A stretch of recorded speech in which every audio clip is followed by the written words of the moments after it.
Hello, Blue Jays fans, and welcome to episode 279 of the Jays from the Couch radio podcast, brought to you by, of course, jaysfromthecouch.com. We're so glad you're tuning in for another week, whether you're watching live on YouTube, Facebook, or Twitter. We really appreciate it. Don't forget that if you're doing that, obviously you can participate live on the show. We've got questions, comments, everything. You make a comment there, it comes up on the screen, and it's a lot of fun.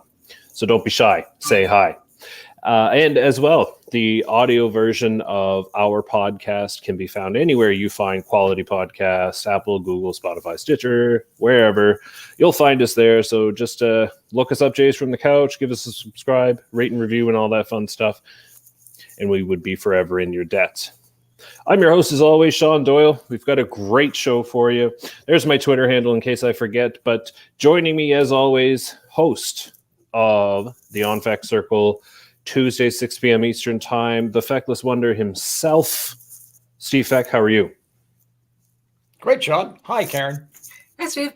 And, of course, Karen Suiters joining us, the host of Sunny Side of the Dome, 6 p.m.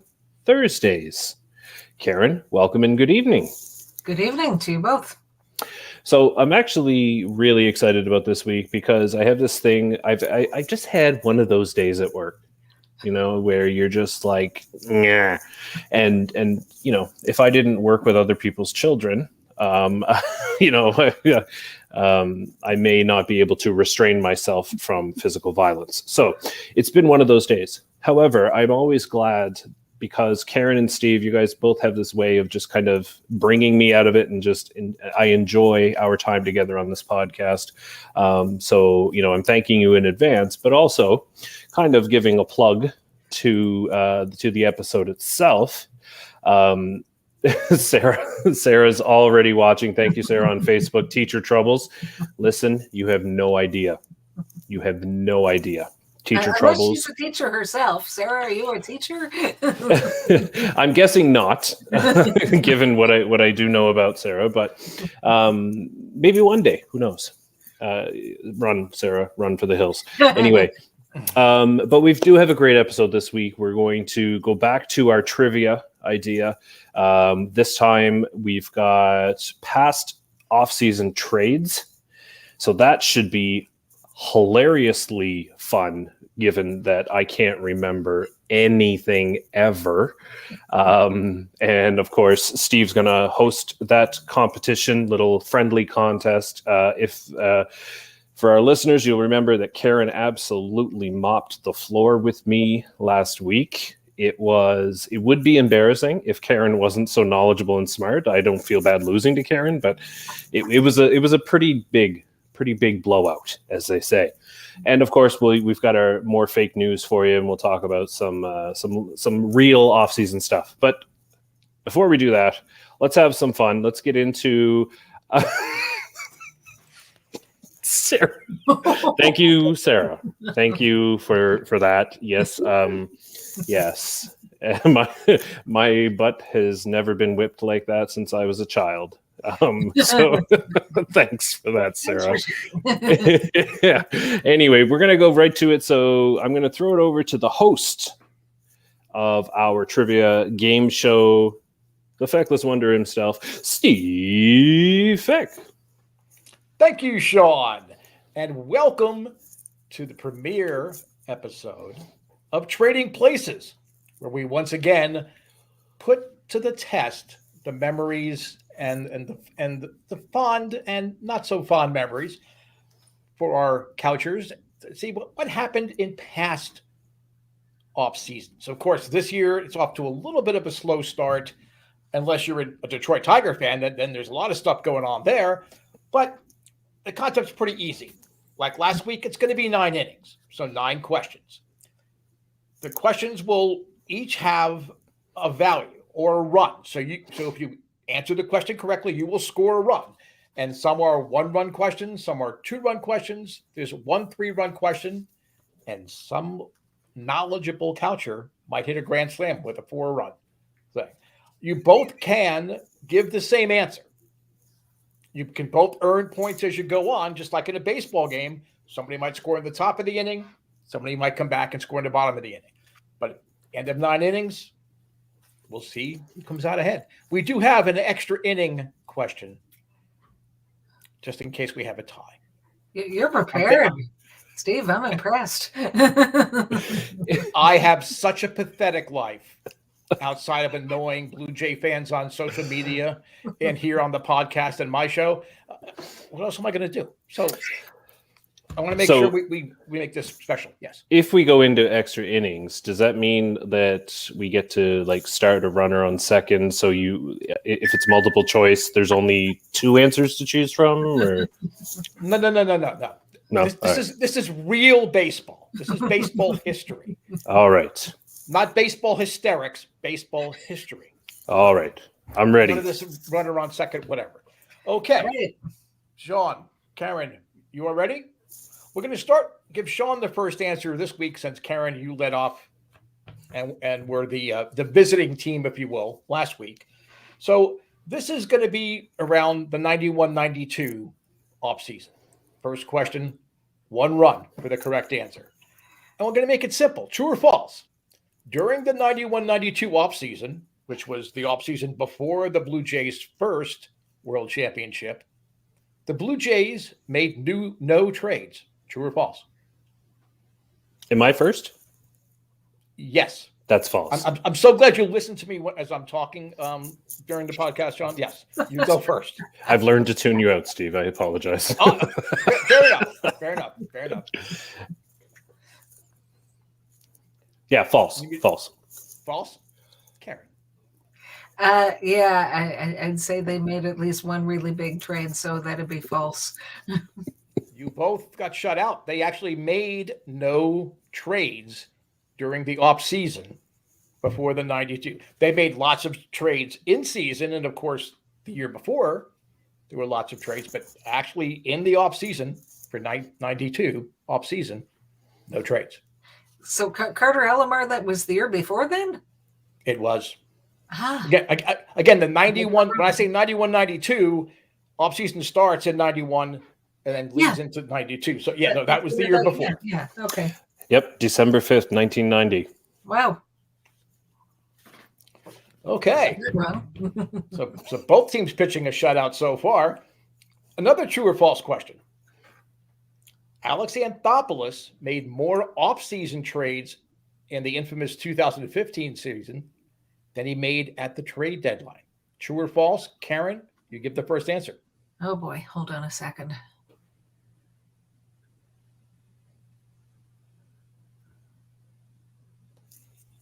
Sorry, he made more trades in that offseason? That was in the offseason than he did subsequently in the at the trade deadline in 2015, yes.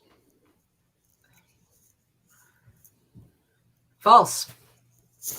That's my answer as well. It's true. Stop it. He made 5 trades in the offseason. So I could only remember 3. He signed Russell Martin. There was Donaldson, Estrada, and Travis. Let's see. There was. Now he's got it. We're going to judges. Estrada, Travis, Donaldson, Michael Saunders. Oh, yeah, for Hap. Yeah. Almost forgot about that. Yeah. Oh, we're terrible at this, Karen. Darn it. Okay, so again, we still have a shut up on the board here, but we still have 2 more 1-run questions. Yeah, telling you. Yeah. Okay. We're going to stay in that 14-15 off season. If you guys don't answer it, I'm going to just stop asking questions and we're going to move on. Game called on account of rain. Yes. Yeah, exactly. We call a rain out or whatever. A power outage, I guess, would be more right. Who did the Blue Jays acquire for Brett Lowry, Kendall Graveman, Sean Nolan, and Franklin Beretta? Sean. Oh, I'm first? Yes. Oh, my goodness. Man. Was it Matt Chapman? I'm going. No. That would be a trick question because we know we'll never get Matt Chapman at the rate we're going. But no. Yeah, it was Josh Donaldson. Come on, Karen, your answer? Yes, silly me. I just blurted out bringer of rain. Yes, Josh Donaldson. Okay. So we have a 1-run ball game, 1-1 after 3 innings. This is the last of the 1-run questions coming up. Who is the only Blue Jays manager involved in an off-season transaction? Am I first? Karen would go first on this question. Well, since John Farrell had to have his dream job of managing the Red Sox, he was actually traded to them. So, John Farrell. Yep, Mr. Farrell himself. Okay. 2-2. You were both correct. And technically, Farrell was a to-be-named later part of the deal. The actual deal was David Carpenter going for Mike Aviles. That's right. But that deal would not have happened had the Farrell. I mean, they would have gotten a much lesser player. Yeah. Which is scary to think when you think of Mike Aviles. But you would have a less player had Farrell not been released from his contract. And I think that has to do with the fact that you can't actually trade management. That is incorrect. Like officially. Is that incorrect? It might be the case now, but Chuck Tanner was traded from the A's to the Pirates for Manny Zangian. Okay. And I thought there was a rule, but of that. Well, there could be a rule now because Rob Manfred's commissioner and he just makes stuff up as he goes along. If he doesn't understand it, well, new rule. I don't understand it, so we're going to change it because I can't figure this out for myself. So it could very well be a new rule. And you better not be cheating. You better not be cheating. All right. So now we're into our first 2-run question. And it involves your friend and mine, Ross Adkins. Now, mind you, it was very difficult to find Ross Adkins off-season trade questions because he doesn't really make a whole lot of them. But who are the only 2 Blue Jays off-season trade acquisitions made by Adkins that are still on the Blue Jays 40-man roster? And again, you can split. If you only got 1, you can still get a run. But you potentially could get 2 runs with the answer to this question. And I believe that first one to answer up would be you, Sean. Son of a gun. I know who one of them is. Off season? Right. Again, these are all off-season trade. Yep. And they're currently on the roster. Oh, my goodness. For now, yes. At least for now. I'm drawing a blank, so I'm going to go with... Marvell Blanks never played for the Blue Jays. Thank you. Thank you. I think I'm going to get it wrong. I'm going to say Randall Grichuk, and even though I know that's wrong, and the other one that's popping out at me is... I can't even think. Santiago Espinal. Nope, because that was Steve Pearce. Yep. So, Karen, what 2 players would you throw out? Okay, you weren't wrong about Randall Grichuk. 100%, he's definitely one of them. I can't really think of another one, so I'm going to guess, and this is probably wrong. When the Blue Jays traded away Josh Donaldson, it was for a player to be named later, and they weren't allowed to name the player until after the season, and that was Julian Merriweather. Not sure if that's what you had in mind, if that counts as off-season or in-season, but those are my guesses. Well, actually, I hadn't thought of that one. But that happened in August, right? He became the player to be named later in August. Yeah. He himself was named after the season. Right. But no, again, remember, all of these trades are off-season trades only, not in-season trades. So the second player is Trent Thornton. Oh, yeah. Oh. Yeah. You know what? That's not fair because nobody remembers he's even on the team anyway. Well, once again, as I did last week, Sean, I was trying to go with leading you into the questions. I said, for right now, they're still on the roster. here, but Yeah. No, I Steve, should have thought of that. you could make it as easy as you want, and I'm still not going to get it. So, Good questions. Okay. Now, this is a straight 2-run all right. question. And we may need to go with the closest to the pin on this one. I was going to play it tough and say you have to hit it right on the nose, but due to the early inning struggles, I think we're going to make it the closest to the pin in this case. I appreciate those questions. I get by on being in the ballpark. So, This is from the 2012-2013 offseason. Okay. How many players were involved in the Jays Blockbuster trade with the Marlins? Total players involved in the ultimate Anthopoulos trade as far as audacity. Who's up first? I think this would be Sean's question to be on. I don't think it is, but I'll go 11. And Karen. 11. Wow. You know what? You're probably right. That's not what I was going to say, though. Well, again, you can guess the same question. No, I know, but that isn't what my answer was going to be. I'm thinking 9. I can only remember 9, but you're probably right. Probably a lot more prospects went. I remember the 5 that went from the Marlins to the Jays. And I know the Jays sent a lot, like they took cash, basically, is what they did. And they sent Yunel Escobar, Danny Echeverria, and yeah, I'm going with 9.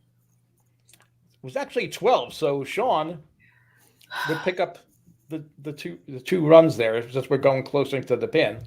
So Sean, and then the Marlins got Henderson Alvarez, Justin Nicolino, Jake Marisnik, Yunel Escobar, Jeff Mathis, Danny Echeverria, and New Jersey's own Anthony D. Sclafino. Oh my goodness! So what's the score? Sean's up by 2. Yep, 5-3. Oh my God. Oh, I don't know what to do now. Okay. Karen, you will give the answer first here in the seventh inning stretch here. Okay. And again, you can earn a split. So even though it's valued at 2 runs, you can technically earn just 1 run if you get part of the question. Now, in true JP Ricciardi fashion, the Jays GM couldn't seem to make up his mind as to who he wanted to play third base. This is the 07-08 and then the 08-09 offseason area that we're talking about. I know with Ricciardi, you can go to any offseason and say, oh my God, but we're focusing in on those 2 seasons. So we traded Troy Gloss to the Cardinals for what player? And then he was just so antsy, he then traded that player over the next offseason for who? And they were all third basemen that we're talking about here. Right. So Karen, you have a chance for 2 runs, or if you just get one of them. Troy Gloss for Scott Rowland. Scott Rowland for, in addition to Edwin Encarnacion, who was basically a throw-in, relief pitcher Josh Renicky, and pitching prospect Zach Stewart. Wow. Sean? I did not remember Renicky, but I did know the rest of it. So yes, for Scott Rowland, and then of course Edwin Encarnacion, who when he came to Toronto earned his nickname E5.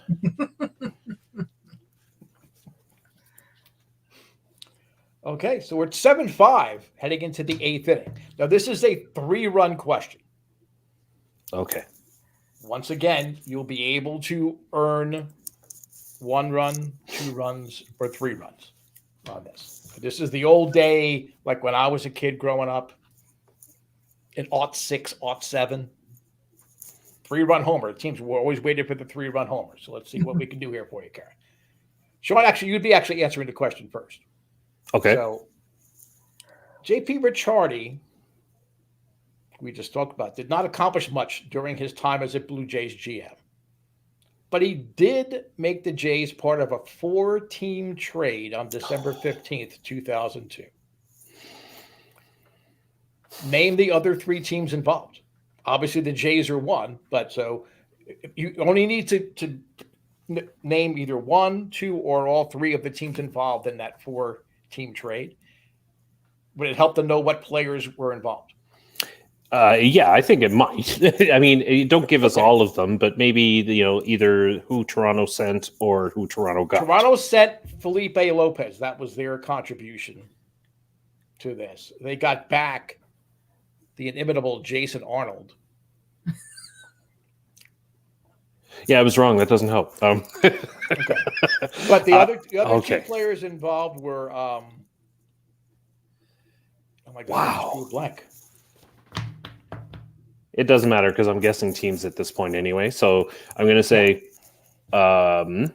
Cincinnati, the Mets, and just for the fun of it, the Oakland Athletics. Karen. Yeah, somehow when you said Felipe Lopez, Cincinnati Reds popped into my head. I feel like at one point he played with them, and I could be way off base, but I'm going to go with the Reds, and that's the only one I'm reasonably confident in. And as for the others, Milwaukee Brewers and Anaheim Angels. Sean got 2 of the 3. Ooh. Okay. The A's picked up Estrubal Durazo, a Cuban defector first baseman, and Elmer Descends got shipped from the Reds to the Diamondbacks. Arizona. So, Karen, you did get a run. So you have 6. Sean picked up 2 runs. It's 9-6. Yeah, I lost. No, you can still hit a grand slam. Yeah. That is correct. Paige and Gurriel. Okay. And I have to edit myself so many times when I'm on the show, so I got to make sure that I refocus here. Okay, so we're going back to an offseason we referred to earlier, the 90-91 offseason. And that 91 offseason is often hailed as the most impactful in Toronto history because Pat Gillick acquired 5 players across 2 trades, including 3 star players who played pivotal roles in the 2 World Championship teams: Devon White, Joe Carter, Roberto Alomar. Who, you only need to name one of them to get this grand slam, to get the 4 runs. Oh. Who were the other 2 players involved? If you only name one, that's fine. And neither of them played for either of the 2 championship teams. But who were the other 2 players that were picked up in these deals? And you just need to know one of them to get the grand slam. Karen? Oh man. See, my memory doesn't go back that far. I've been a Jays diehard since 1992. Like I might have said Candy Maldonado, but he played in 92. So I don't know. Yeah, you wouldn't even have gotten the chance to boo either of these guys in 92. Yeah. That's how uninspired these guys were. Mm-hmm. Oh, man. I can't even think of any names. I'll give you a hint. One guy pitched in 13 games for the Blue Jays in 91. The other guy never snipped above AA as far as the Blue Jays go. He pitched briefly in the minors with the Rockies, but I don't think that's going to help you with the guy's name. Oh, man. So, do you want to just venture any kind of a guess, Karen? Wow. Nothing's coming to me. I mean, Doyle Alexander was in the 80s. Yeah, I don't know. Flanagan. I don't know. Before my time. Okay.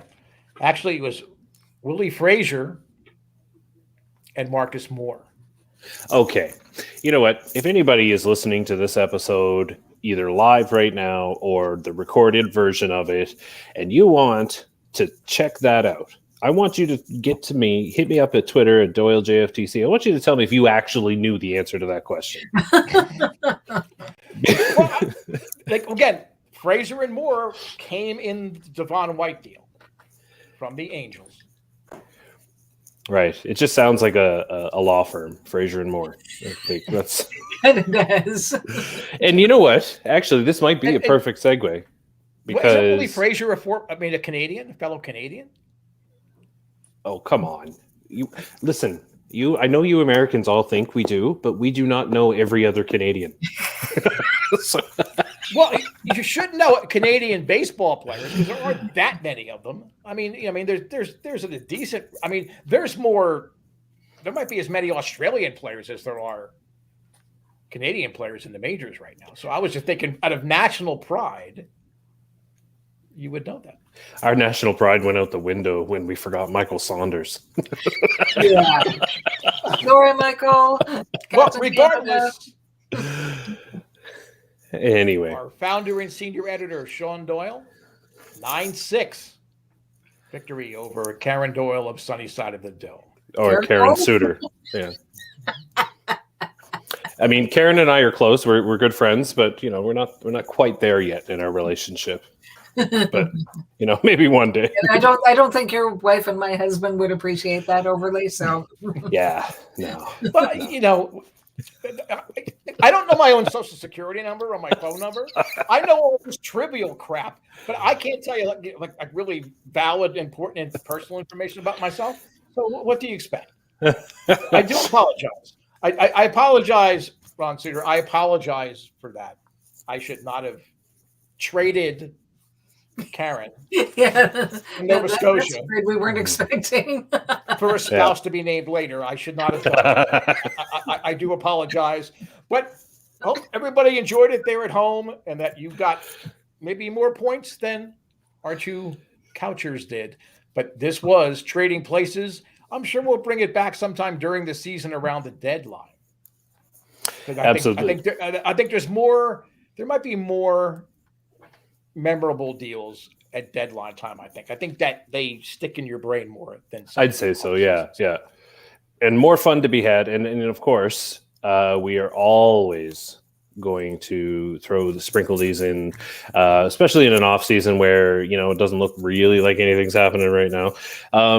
So we'll do more trivia contests, and please, if you're watching at home, don't be shy to send in your answers as well. But now it is time for the ever popular Fake Blue Jays News, brought to you by jaysfromthecouch.com.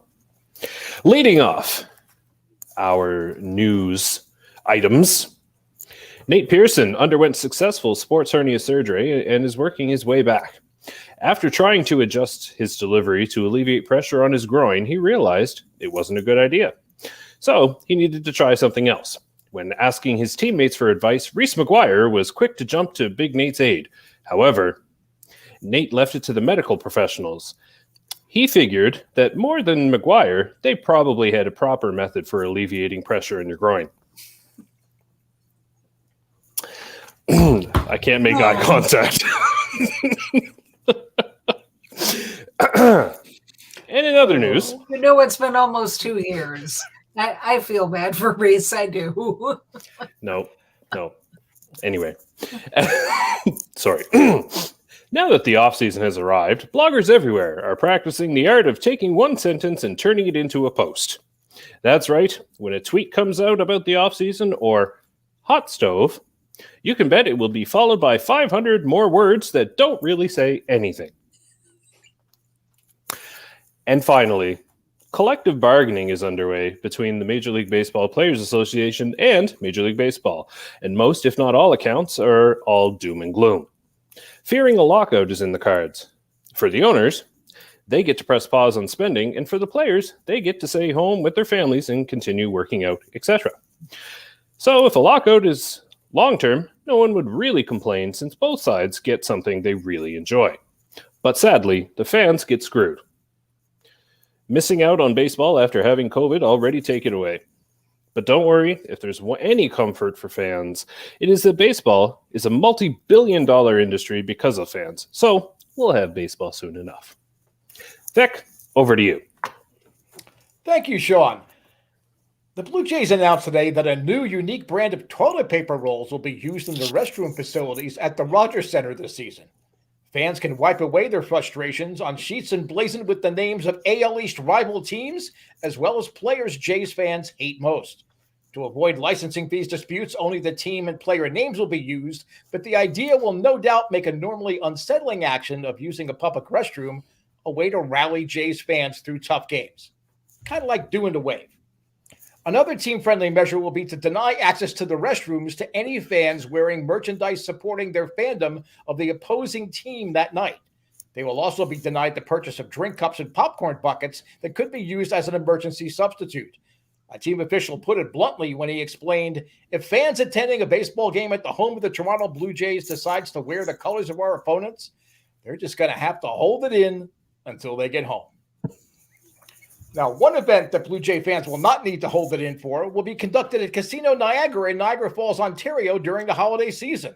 The stars of the Chicken Tic-Tac-Toe Challenge will be on site to replay the 2021 Blue Jay season using a standard laptop computer and the Sports Mogul baseball simulation program.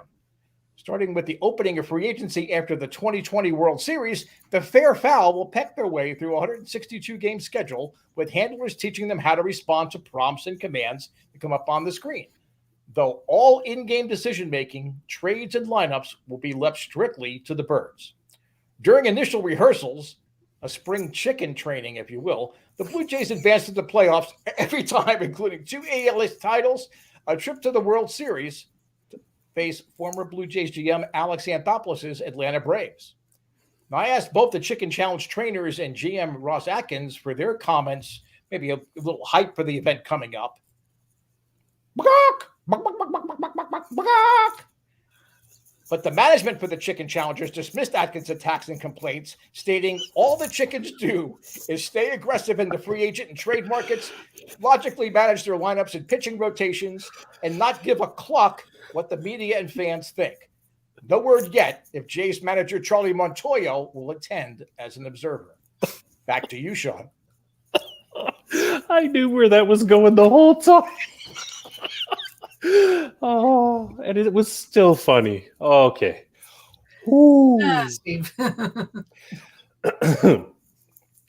Okay, composure. And that was fake Blue Jays news.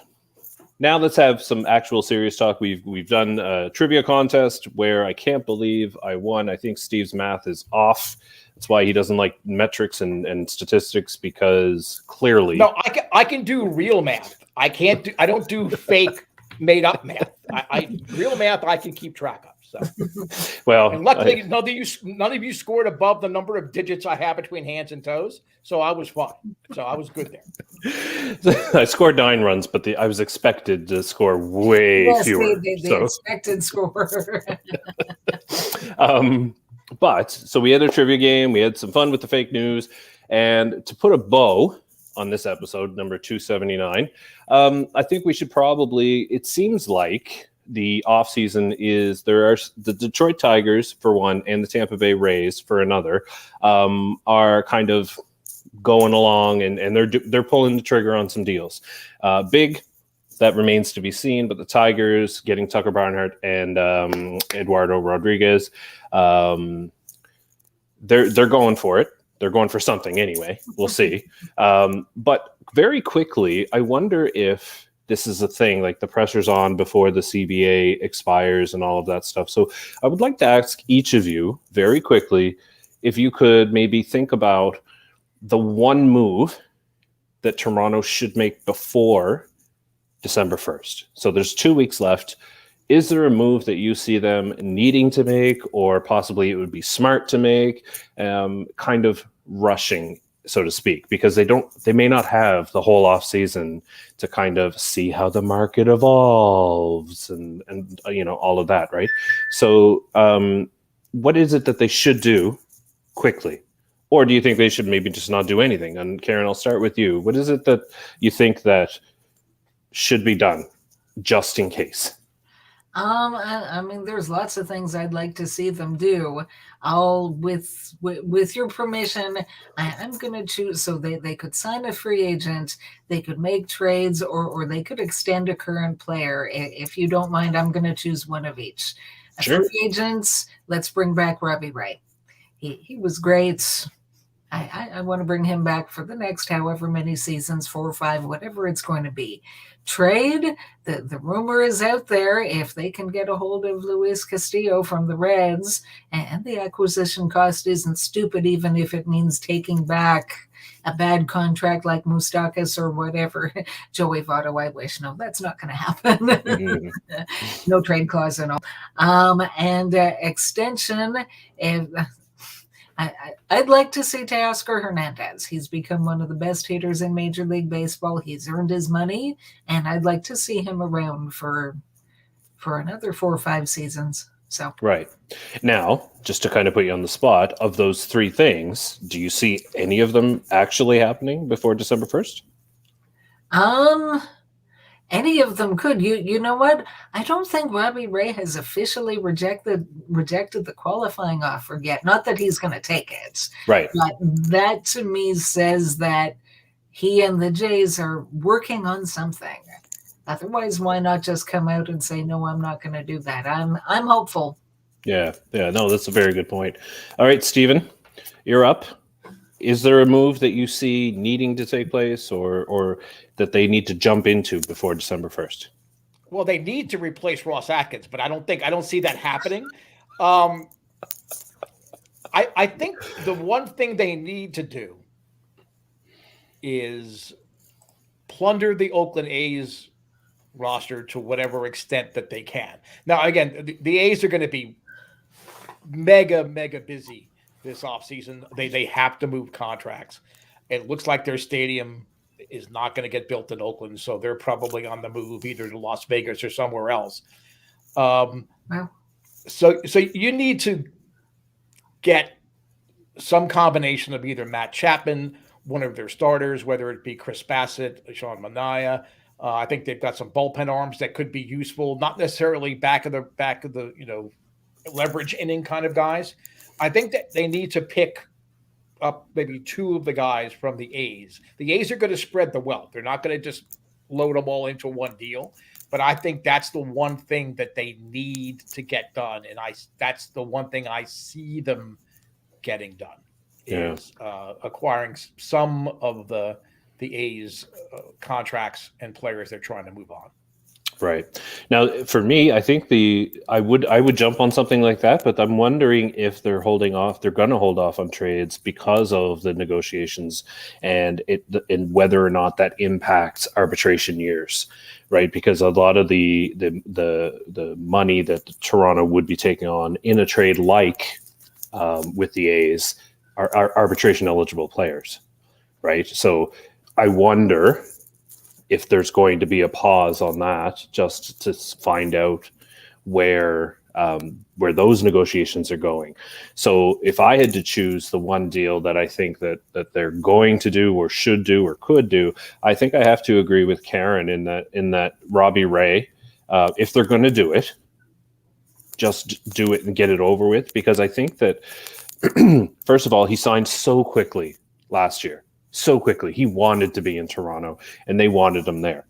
So there's a relationship there that we couldn't possibly understand. Obviously, we don't know the depth of it, but there is a relationship there. And I know that a player and Scott Boras wants to test the market and all of that stuff. But you know as well as I do that if Scott Boras and Robbie Ray see a number that they like, it doesn't matter what the other numbers are. Is Ray a Boris client? Did I say Boris? Yeah. Yeah, sorry. Regardless, his representation. Sorry. I just assumed Boris went after everybody. But either way, regardless of who the agent is, there's a number there, right? And that would make everybody happy. And I think Toronto could sign Robbie Ray. And that's the one piece of business that doesn't really, in my mind, depend on anything else. Really. right? Because the money is what it is. It's not going to be impacted by even if the luxury tax is moved or whatever. So to me, it's almost like if you're going to do it, just do it.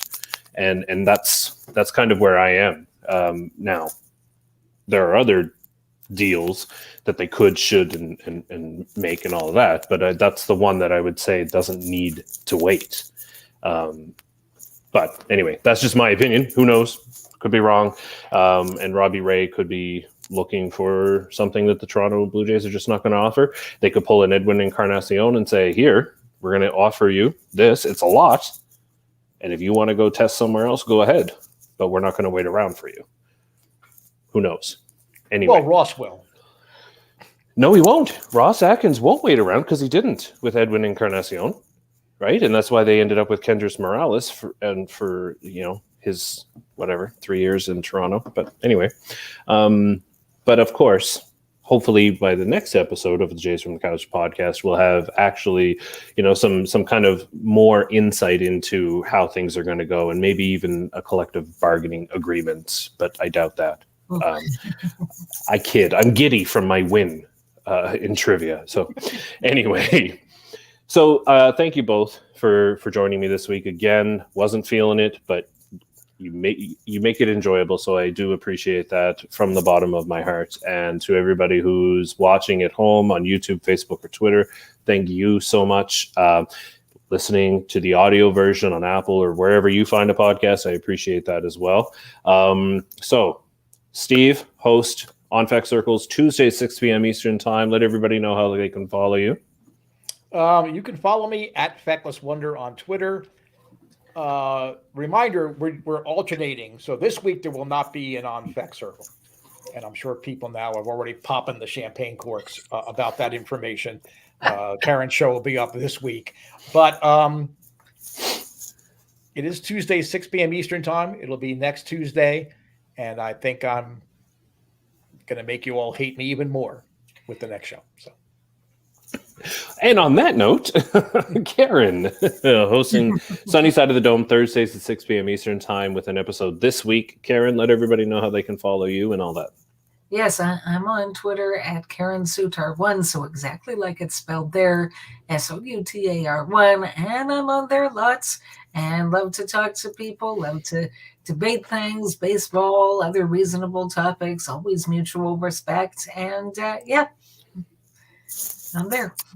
Awesome. And so that brings us to the end of the episode. Thank you so much for another great episode. Thanks for tuning in. I'm your host as always. You can follow me on Twitter at Doyle JFtC. So for Karen, for Steve, for Michael Saunders, this is Sean Doyle, hoping life gives you a juicy fastball down the middle and you don't miss it. Take care.